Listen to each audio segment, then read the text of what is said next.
So we now have our Poisson model and we want to transform it into a zero-inflated Poisson. This would better take into account the fact that more than half of our sample had a value of 0. So there was inflation at the 0 point. Now you would want to transform your original model to make it a zero-inflated model. So what you would have to do is first of all tell M+ that this variable is of the type count, but also it includes inflation. So what you would have to do is in parentheses here put a little I. Then you would want to actually modify the model, because this regression path that you see here refers to the count part of the dependent variable encourage, so this represents number of encouragements, and therefore it looks at the prediction of the value of this count variable for individuals who are able to assume values of 0 and above. So this is a regression path that deals with the count part of the variable and talks about how many encouragements these children gave to their siblings, whether they were 0, 1, 2, 3 or more.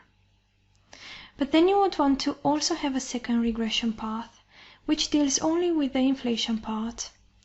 So to specify this, you would take a different kind of specification for the variable. You would say encourage number 1, and then you would say on food and non-food.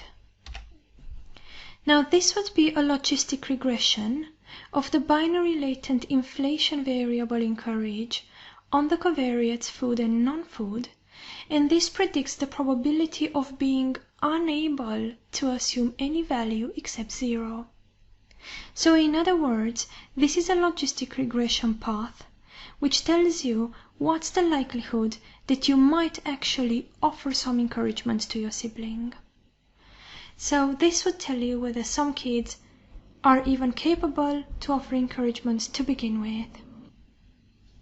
So now you have this model, and all you have to do is click Save and run it. And you now have the output file here. Let's scroll down a little bit and see what we have. Once again, we have some descriptive summary of analysis information regarding the number of people in our sample, the number of groups, and the kinds of variables we have. Once again, the estimator used was MLR, and this would be the default. So let's scroll down a little bit more.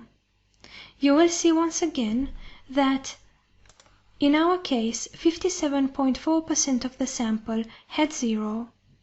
So 57.4% of the kids in our sample didn't offer any encouragement to their siblings during mealtime. But some of them offered as high as 50 encouragements, which is quite a lot. You once again have the IC and the BIC and the log likelihood value. And then you have your model results. You will notice that both coefficients are significant. So when you account for the fact that some kids might not even be able to assume a value that is different than 0, this coefficient, the second one, is now significant.